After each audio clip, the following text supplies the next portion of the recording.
So I am about to go skydiving for the first time in my life. I'm quite scared, I'll be honest. Oh, perfect. Are you guys also skydiving? Yes. Okay, good. I'm not just the only crazy one.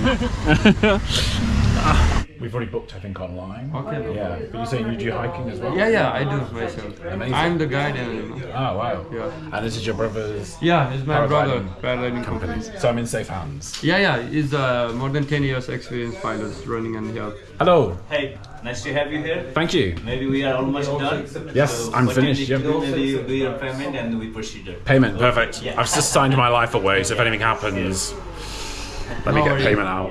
We'll look after you, no worries. That's good, okay. You don't take payment after? We're now heading up. We've got 40 minutes to get up to the top.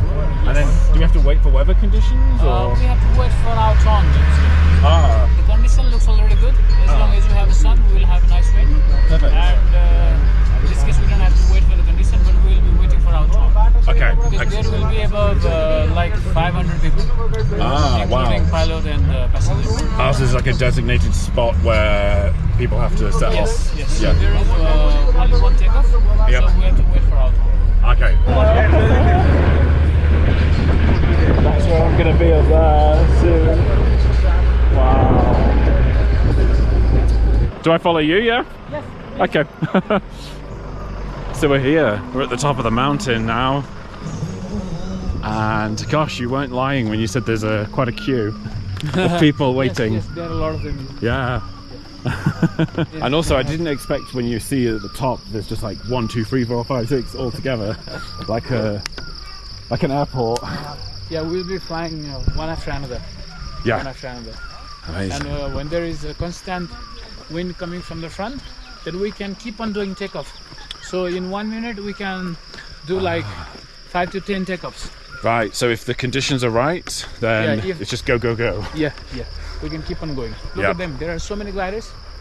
Wow. And how do you know when the conditions, is it using the flag to know the position? Yes, that is to know the position of the wind, Yeah. because we need the headwind for taking off. Yep. So these indicators, the windsock we called, they tell you which direction the wind is. Yes. So as long as we have the headwind, then we can take off. Perfect. Yes. Yeah, I just got back from Annapurna Circuit trek yesterday. Ah, trek, where did you go? It's Annapurna Circuit. How long is that? We did it in 5 days, 5 days. but it is not recommended to do it in 5 days because me myself I am a trekking guide, so I was pushing a lot. But it's good to do 8 to 9 days. Wow, so you did it in like almost half the time. I started Amazing. in the morning at this time I was at 5,500 meters. And I'm here now. That's life, huh? How is your body used to that kind of change in altitude? Above 5,000 meters, it was a bit tricky, Yeah. but below 5,000 is fine.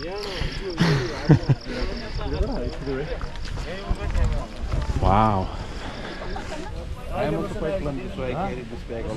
We're going to get hopefully 360 view, which almost looks like a drone shot of this jump, which I'm super excited about seeing. It's probably going to make me want to buy the new camera.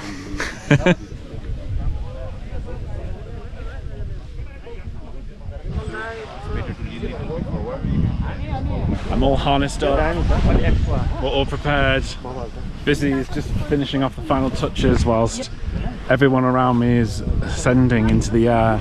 They're waiting for this flag up here to show them it's ready.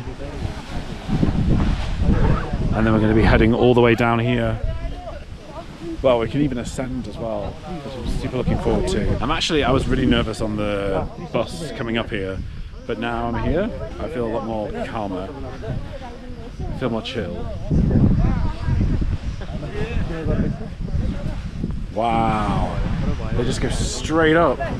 That's so cool.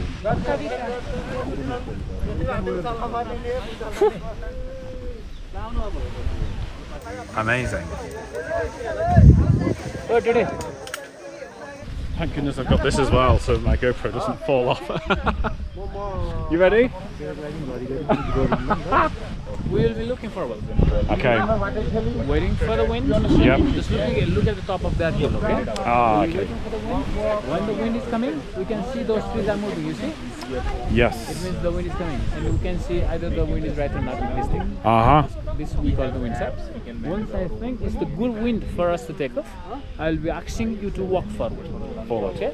So the thing we are doing is looking forward already. Okay. Now the second thing we are doing is walk forward. Yep. So while walking, you might feel this sensation. Something is pulling you back. It means my glide race is inflating. If you got that feeling, just walk back. We'll be walking back few steps. Once the glide race is fully inflated above our head, I will be asking you to run. That time we run as fast as we can. Okay. It's not like you have to run like a Usain Bolt or something. Yep. Just try your best. Yep. Once you are in the air, you will be already seated on this harness. If not comfortable, you will be holding these two straps. Alright? Just push it forward. These things, push it forward. Oh yeah, it pushes the seat under my bum. Yeah, and push your bum a little bit backward. Then you will be very comfortably Just sit seated. down, basically. Yes. You will be very comfortably seated in this harness. Okay. Okay? Yep. Amazing. And that's it. Yeah. Okay, ready, James? Yeah, I'm ready. Okay, 1, 2, 3, walk forward. Yep. Come back. Yep. Come back. Stand Okay. up. Yep. And run. Just Run. Keep on running. Okay. Alright. Woo! Okay. Go. This hand also. Wow. This hand also.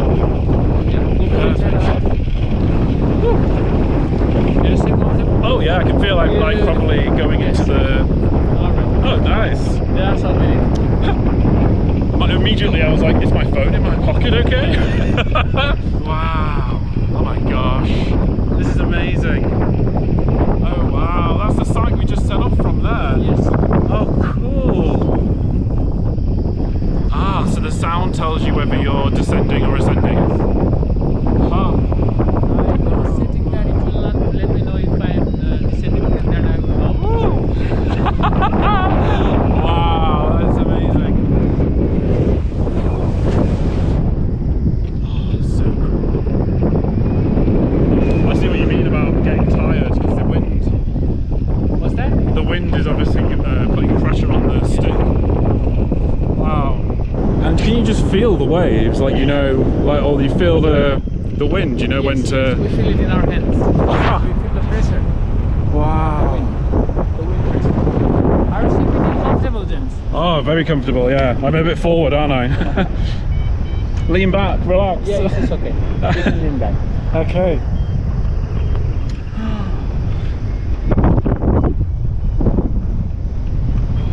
Oh, gosh, look over the hill. Oh. You feel it pushing up, huh? Yeah. Properly pulling up. So are you just stood up then? No, Or... I'm just sitting as you. Ah, so you have a seat as well? Yeah. Amazing. I have a pilot harness. Ah. The one you are sitting on, we call it a passenger harness. Yep.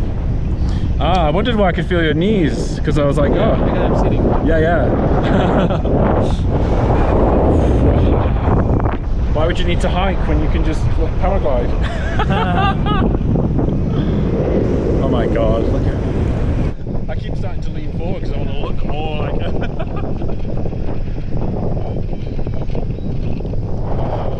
Yeah, you can do as you want, as long as you don't try to jump, it's okay with me.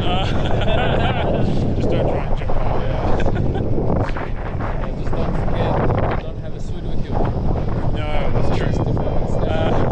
But people also do jump from the professional skydivers. Yeah. They also do jump from skydivers. Really? Sometimes if the conditions are right and if we can fly high, Wow. so we have some. Great. Yeah, because how would you jumping from a plane to do paragliding? Yes, some people do. I'm guessing that they just have to hope Yeah, that but it's more expensive. yeah. I'm guessing you have to hope that what's the thing above us called? This, Glider? the glider. It expands as you jump out of the plane. No, that is different. They call it the D-back, with the back, the jump, and it opens when they are in the air. So it's a different system. Right. But with the hot air balloon, people jump. Hot. Down in front, you jump over it. So it will just open with the pressure. Hot air balloon. I see. This is so cool. Just look at the amazing views. Ah, wow, an eagle. Just here, we're flying over. Ah.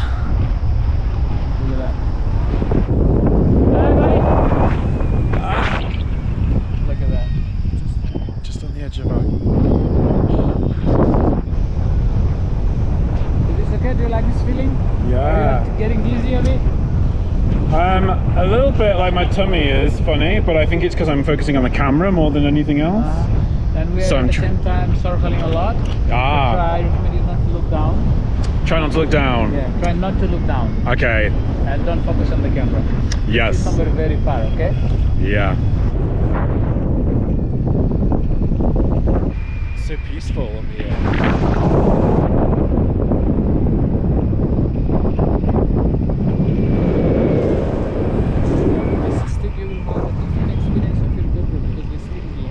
So, while landing, I will be holding here both sides. Yep. Once we are going to touch down the ground, we stand up. I actually walk, we walk. That's it. Sounds good? Yep. So I just push myself out the chair at the front. Yes. So once you are holding it here, Yep. you push yourself in the front, Yep. and you will be standing. Yes. Better. Yep. Then we just walk a few steps. Okay. Sounds good? Sounds good. Yes. If there is any curiosity running in your head, then just let me know. Okay. Thank you. Whew. And when going down, you might get the sickness back again, so look somewhere very far, okay? Uh-huh.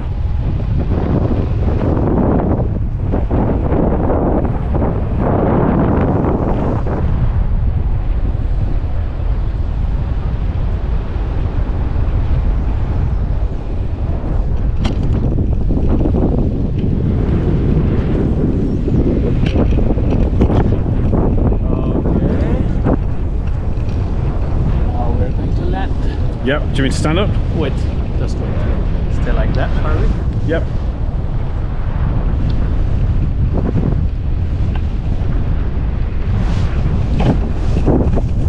Okay, so just Amazing. just like that. Because the wind was keep on changing, Yeah. so things better. Amazing. How was it? Oh, that was so Beautiful. good. I was up there only like 5 minutes ago. That's madness. And then just like that, the whole thing has disappeared inside this little yellow zip. Wow, that was amazing. I started to feel a little bit motion sickness when I was up there, and there's like a little seat that you lay back in. I found myself like pulling myself forward all the time, like wanting to look down. And because I was filming this as well, I found that maybe my focus on the camera, was Busy was saying, sometimes can make you feel even worse. So try not to look in the camera and just like look ahead. It's crazy being that high. You've got to just look at the top of the mountain tops and just watch them in the distance. If you try and look too far below, at like all the fields and all the buildings, and like that's where my eyes were naturally being drawn to, then that's when I started to feel a bit it was more just like my stomach was turning a little bit. I would 100% do it again. Have a quick shower and just a little bit of a lay down on the bed just to get reacclimatized to being still. It was an amazing experience, and I would 100% do it again. When I was up there, I thought I was going to be so nervous and I wasn't going to be able to actually do the run. I saw a few people that wouldn't run, and like they kind of stopped and like almost tripped a little bit on the mountain and had to come back up. I was worried that that was going to be me, but it wasn't. I managed to do it. And it wasn't actually that scary. When you're up there, the views are so stunning. It's just so beautiful. So I would definitely recommend the guys who looked after me so well. I've put their details in the description below. If you are looking to do paragliding here in Nepal, then definitely give them a shout, because they just made the whole thing so much nicer, even though I was a bit nervous.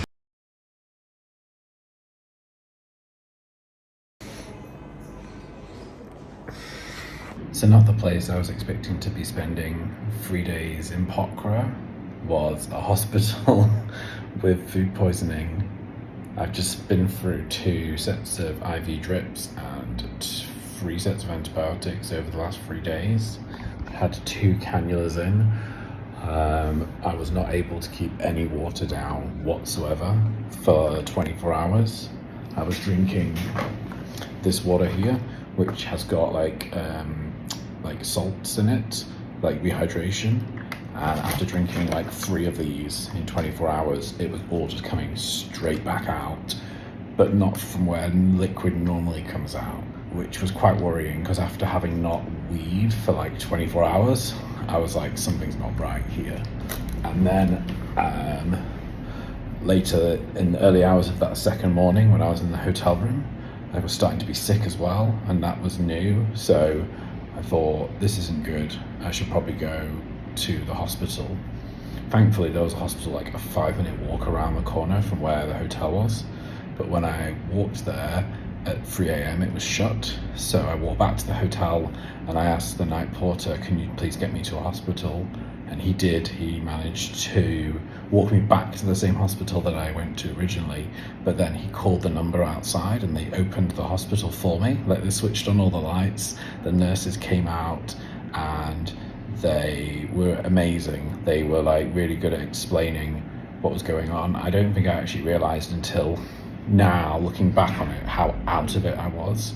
I was really disorientated, and actually a lot of what they were saying to me I can't even remember. They put me on IV drip straight away and they gave me antibiotics, and yeah, like I was then brought upstairs into my cabin where I've been for the last 2 days, and I'm staying tonight as well.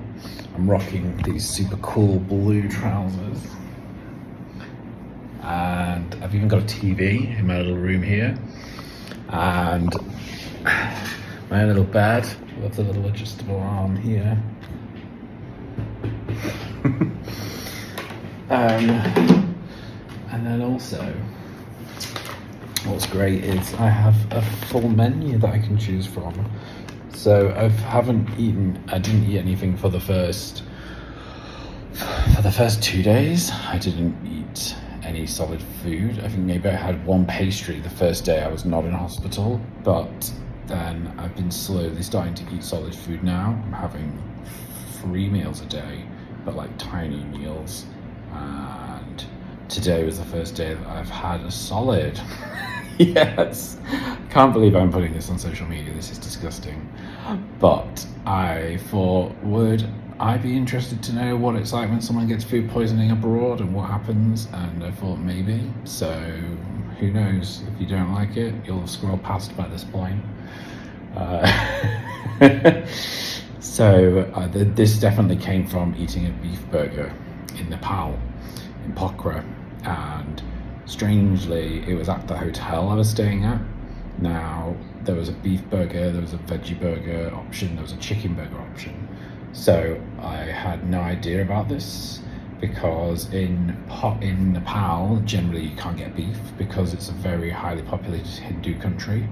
And so obviously cows are sacred, and so they don't generally eat beef here. So it's imported. And the doctor was explaining to me that if you're eating beef in Nepal, then if there's anything that's happened with the travel conditions, which means that it's not been kept to the right temperature or chilled or frozen, or it's become unfrozen and then recooked, it's probably going to end up having bacteria in it. So it was definitely the beef burger, because within 6 hours afterwards I couldn't sleep. My stomach was like massive and really painful, and then there was diarrhea then after a couple of hours after that. So warning, even if it's on the menu, and even if you think I haven't had beef in so long I want it, don't have that beef burger in a country that doesn't generally have beef, because you are risking it. I've learnt my lesson, and as a result we've had to cancel some internal flights. We were meant to get to Kathmandu, we had to cancel a 5-day monastery stay, which was like a 5-day silent monastery stay.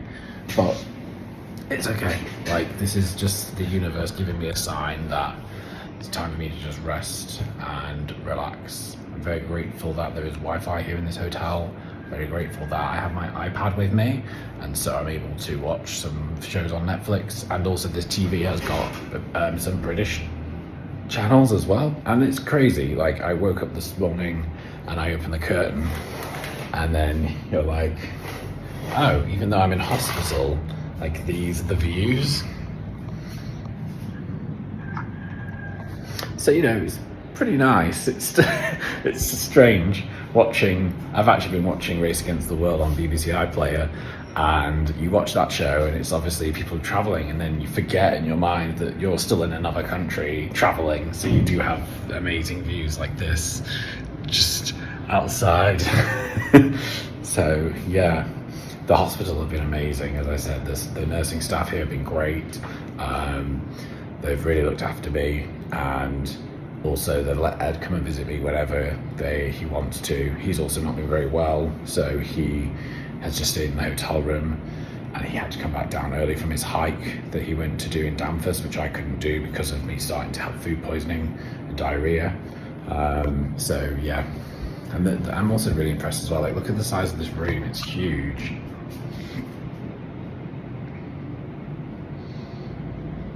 I've even got my own desk here, just in case I do need a desk whilst I'm in hospital, and air conditioning, and my own private bathroom as well. So yeah, with a shower, toothbrushes provided, toothpaste, shower gel.